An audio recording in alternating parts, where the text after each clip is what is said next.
I want to talk about something that I believe is on the minds of the world today, but in a very different way. And that is, I want to talk about the idea of independence, but I want to make that two words. While the world is celebrating independence and freedom and the idea of not having to rely on anyone for anything, I want to break that up, and I want to look at what it means to live in dependence on God, to live a life that is dependent upon something, to recognize that we do need to have a reliance on someone else. And that's difficult for us today. I can tell you right now, there were a lot of times I didn't like doing group work in school because I didn't like being dependent on others to get a good grade. I didn't like having to depend on the work of others or depend on their efforts in order for my results to be looked at. And I think sometimes the world looks at it this way. A lot of people will go into business for themselves because they don't want to have to depend on others for their success. But the reality is, we have all lived a life, and we all start out our lives in complete dependence. That's where we begin our lives. And so I want to look at this idea first of just what it means to depend on someone. And I got the idea, you're going to see in the blue, you'll see that one of the terms that is used is the idea to be contingent upon. And the idea of, think about the time when you were a child. And I don't want to go to infancy and we understand full dependency and the need, but just think about even growing up. As you grow up, you want to, again, shed that dependency on mom and dad. As it starts out, if you want to go somewhere and you want to do something, either mom or dad has to take you in the car to get you there if you don't have the ability to do it yourself. If you want to have something other than a meal at home that is made by a mother or a father, made by a parent, or something that you make yourself, then you are dependent on them to be able to have the funds and the means to be able to take you somewhere and do that. And so we grow up in our lives dependent on our parents. And yet there's this pull, I think, that we have throughout that we want to kind of become more and more independent. And our parents will raise us to become less dependent on them. And you'll notice I said less dependent on them. I didn't say they'll raise you to become completely dependent. Because if you have God-fearing parents, then they will raise you to still remain dependent on Him. But they will raise you to depend less on them for your needs. It's interesting to note, though, that as Jesus teaches His followers in Matthew the 18th chapter and verses 3 and 4, He says, "And verily I say unto you, except you be converted and become as little children, you shall not enter the kingdom of heaven. Whosoever therefore shall humble himself as this little child, the same is greatest in the kingdom of heaven." So isn't that interesting where Jesus says, unless you become like this child, and one of the attributes of this child is dependent upon me. And unless you can become like that, and unless you can allow yourself to be dependent on God, you shall not enter the kingdom of heaven. In James chapter 4 and verse 15, it says that ye ought to say, if the Lord wills, we shall live and do this or that. And I want to kind of make a quick reference here. Oftentimes we believe and we've decided that things are the way they're going to be, and sometimes before it's actually happened. I can tell you that I was extremely guilty of that. I can tell you what it's like to say that I know that this is going to happen, that nothing's going to stop this from happening. I've spent a couple of years planning for a wonderful vacation with my wife. And I can tell you, you're sure you're going to do it, and you're so sure you got on a plane and you flew to Florida, and it's the night before you're supposed to get on a boat, and guess what? The next morning, I didn't get on a boat. It didn't happen. I was convinced, but it didn't necessarily work out. And so one of the things that I've kind of learned is that until it actually occurs, it's never 100%. It's never 100%. How many of you know someone who had a job lined up? They're like, yep, in 2 months, I'm leaving. And I've got this job, and they're dependent, and they know they've done everything that they're supposed to do. They've depended on themselves to be completely prepared, and they're already ready a month and a half ahead of time when they have a 2-month warning. And they get a call 2 weeks before it's time for them to move, and you know what? The position's not available any longer. Something came up that we have no control over, and so we're just not able to do that. And yet in your mind, you're there. You've depended on yourself to do everything that you need to do to make it happen, but there are other contingencies. As Christians, we're expected to turn our lives over to God and to be willing to live with the contingency that is His approval. Another term or word for depend or expression is to be pending or undecided. And this is kind of another difficulty.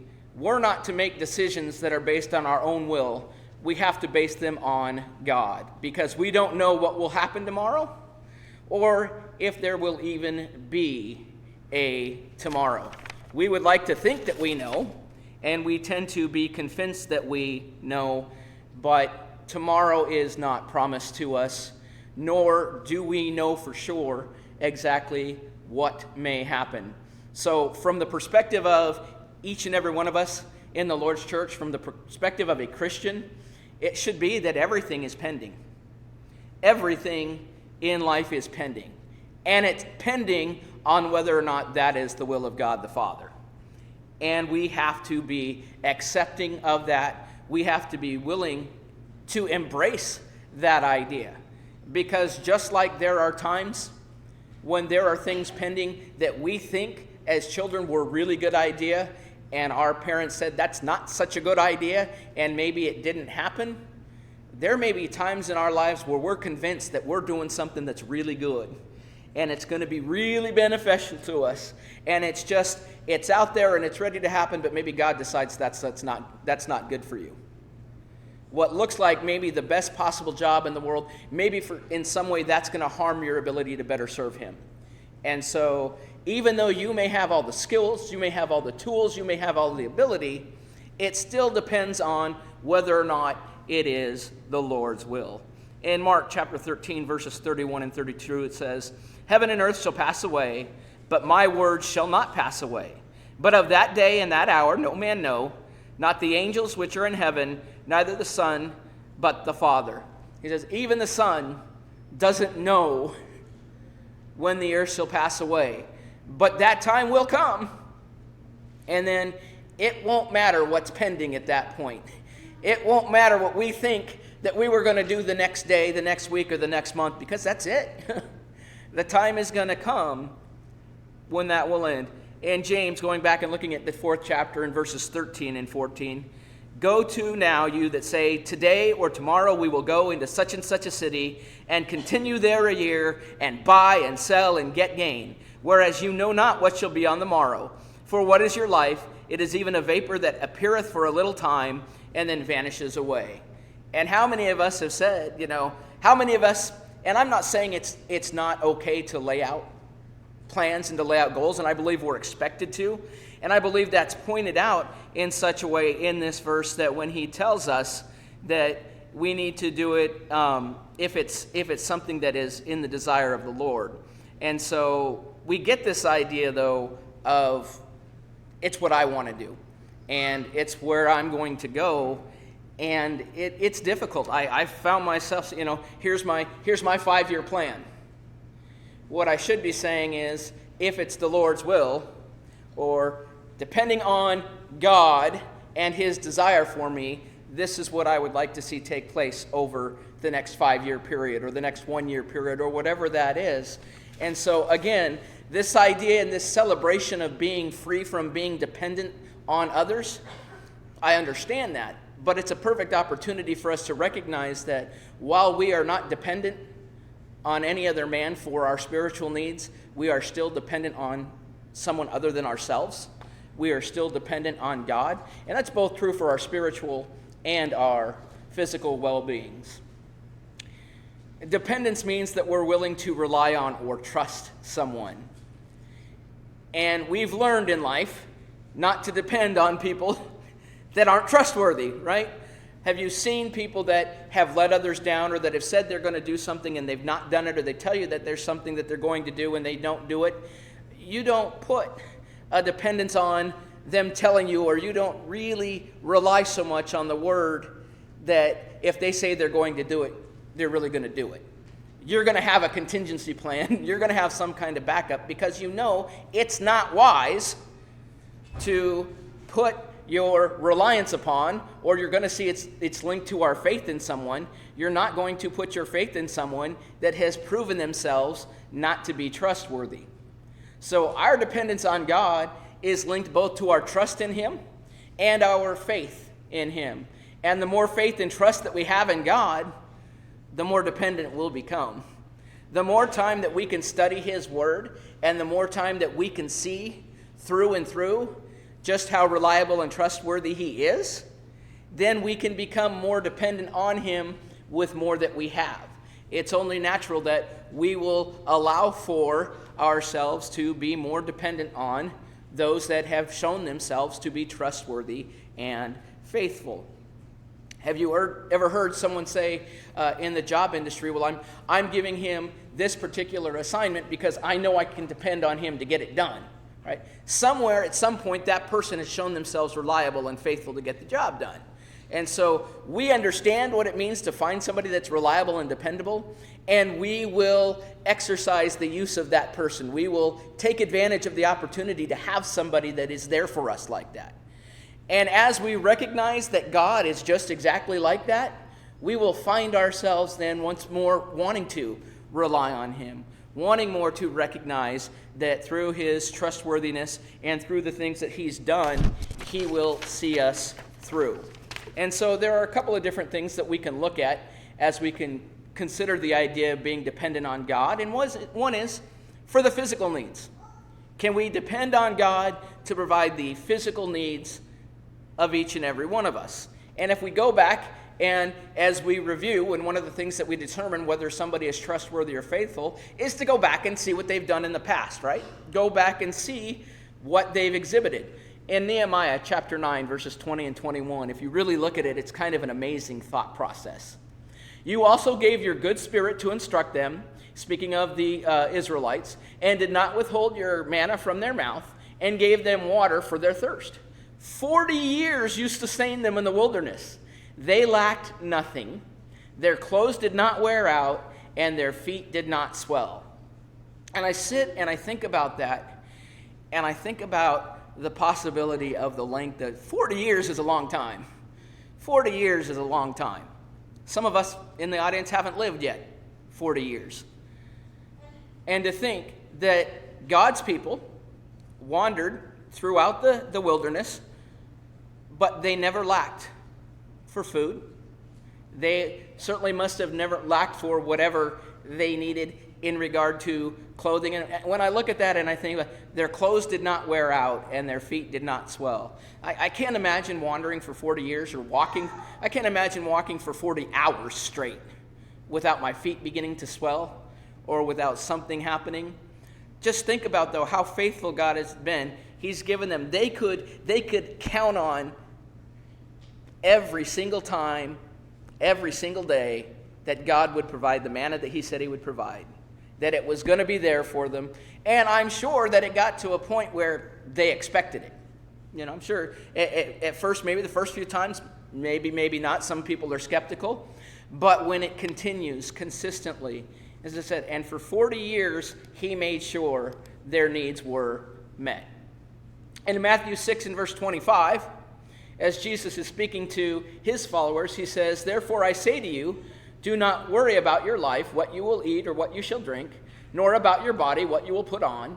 Is not life more than food, and the body more than clothing?" And this is within a section that talks about that the Lord knows you need all these things. Don't worry about it. You can depend on Him to take care of your food, your clothing, the things that you need. But I think it's very important anytime that we talk about being dependent on God, just like being dependent on our own physical parents. Our parents didn't give us all our wants. Did they? There were a lot of things Mom and Dad said no. I depended on Mom and Dad to have things, and there are things that I wanted that I couldn't get on my own, and Mom and Dad said no. That's a want. That's a want. We need to express to people, because the quote religious world will tell them something different, that God will take care of all of your physical needs. Now, he may take care of some of your physical wants. Again, it depends on what his desire is. But there is no promise that says God is going to take care of everything that you want.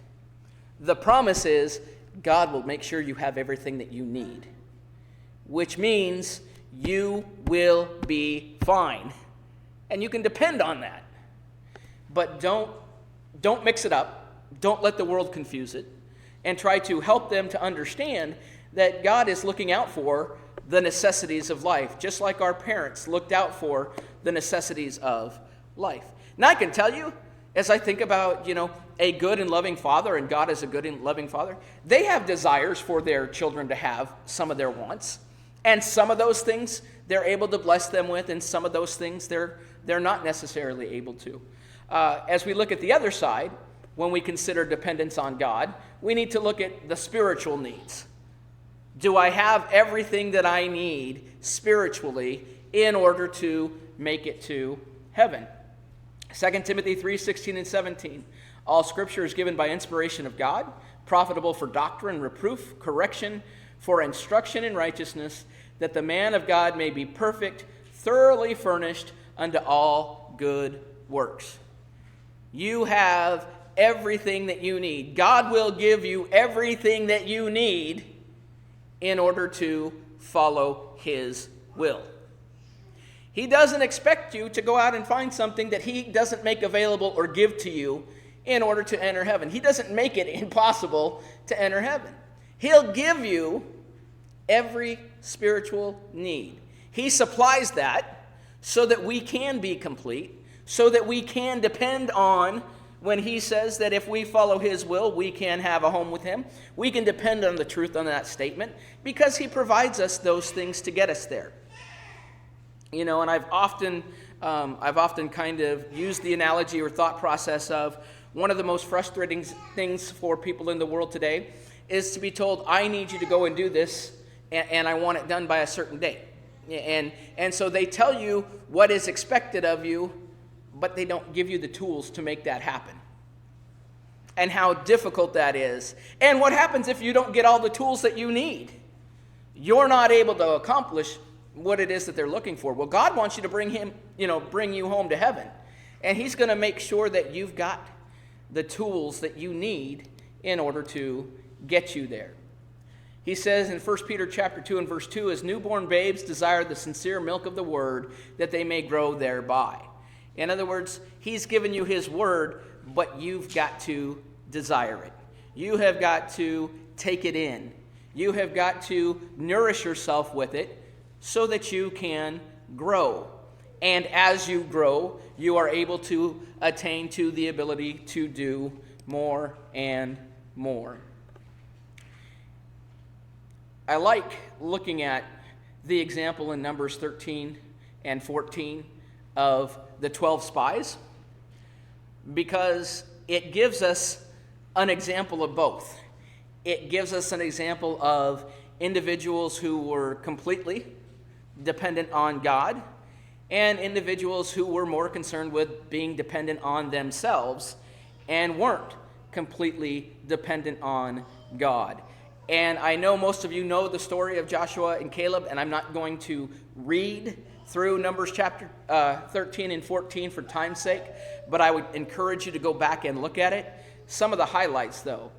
The report of 10 out of 12 spies that went. We are not able to go up against the people, for they are stronger. Okay? First question I'm going to ask, who are they stronger than? Right? Who in their mind are they stronger than? They're stronger than I am, right? They're stronger than we are. That's what they're thinking. They're not. Their thought process, I don't believe, is anywhere on their God. Their thought process is, these people are stronger than we are. And so there's nothing that we can do. He says, it is a land that devours its inhabitants. The people are all of great stature. We're not as physically big as they are. We are like grasshoppers in the sight of these people. So let us return to Egypt. We're too small. We're not strong enough. We can't do this on our own, right? We're not able. That's the message. Their whole dependence is upon themselves and the abilities that they have and what they can do for themselves. On the other hand, we see the report of the remaining two. We have what Joshua and Caleb have to say. Instead of saying, let's return to Egypt, they say, let us go at once and take the land, as we are well able to overcome it. And if you stop right there, well, it sounds like they're just the opposite. They're depending on themselves, and they're saying, well, we're capable, we have the ability. But notice, as it goes along in there, they said, if the Lord delights in us, then he will bring us into this land and give it to us. We are well able to do it. Why? Not because we can depend on ourselves to make it happen on our own, but because we can depend on God to give us the land that he has promised us. So he says, do not rebel against the Lord or fear the people. The Lord is with us. And that same statement or that same message can be made to each and every one of you today. The Lord is with you. If you are a child of God, the Lord is with you. So don't fear what people may say. Don't fear the what ifs. Simply trust in and depend on the Lord. In Joshua chapter 14, verses 28 through 39, it shows how God responds to those who choose not to depend on him and those who are willing to depend on him. It says, this generation died in the wilderness except Joshua and Caleb. They didn't think they could do it. They didn't trust in God, so they didn't try to take the land, and they died. The whole generation dies. Their sons were shepherds in the wilderness for 40 years until all those over the age of 40 passed away. And just as a side note, I look at that. Sometimes your lack of dependence on God can harm others. Just kind of take that as a side note, because guess what? The ones that were young, that were not guilty of the lack of faith in God so much, they still didn't get the opportunity without another 40 years of serving. But in the end, they entered the land. The 10 spies who brought the evil report died by the plague before the Lord. There was a cost, and there was a price that was paid for not depending on God. In Psalm chapter 49, there is a lot in there that deals with the idea of dependence on ourselves, and yet we can't do it on our own. There is the idea of dependence on man's work and man's name that does not go with us. Again, for time's sake, I won't read through the text, but I would encourage you to go back and read and look for these 3 key points. It says, those who boast in their riches and wealth cannot redeem their brother. So no matter how much money a friend of mine may have, no matter how much I may have, that person cannot redeem me or save me from sin any more than I can redeem someone or save them from sin, right?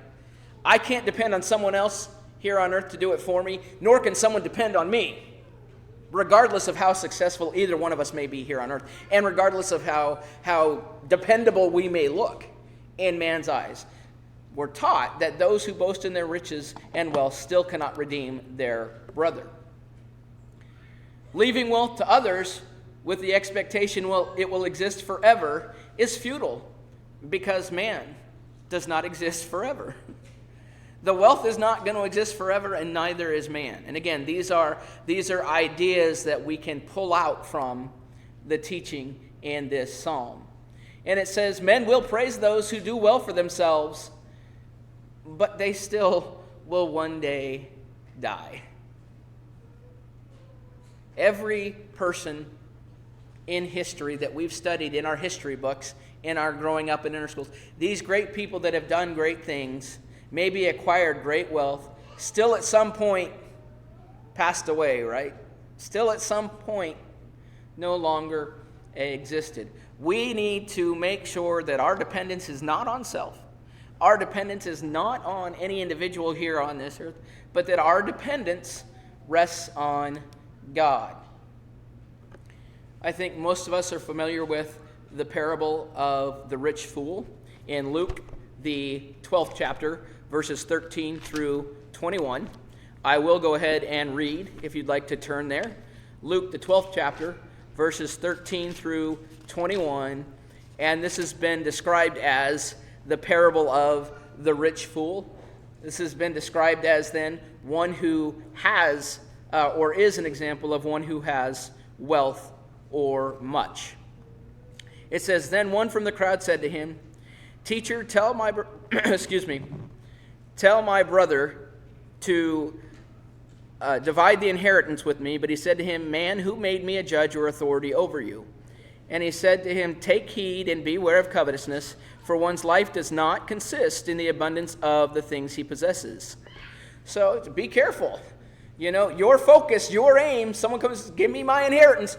He says, your life doesn't consist of possessions. And then he speaks a parable to them, saying, "The ground of a certain rich man yielded plentifully, and he thought within himself, saying, 'What shall I do, since I have no room to store my crops?' So he said, 'I will do this. I will pull down my barns and build greater, and there I will store all my crops and my goods. And I will say to my soul, Soul, you have many goods laid up for many years. Take your ease, eat, drink, and be merry.' I'm going to do all these things. I'm going to be stored. I've got food stored up. I've got everything that I need for years and years. I'm going to have a good time. Eat, drink, and be merry."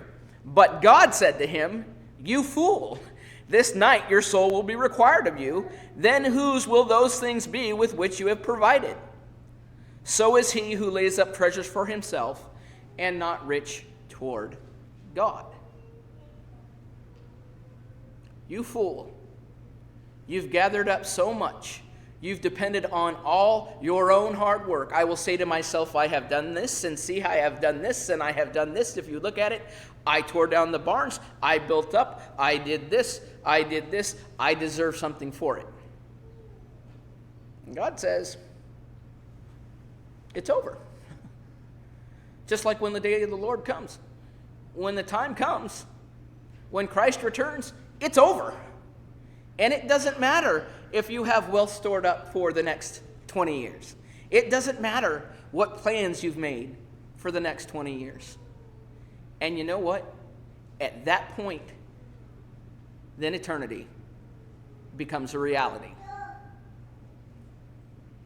And having stored up and depended on yourself does not get you a home in heaven.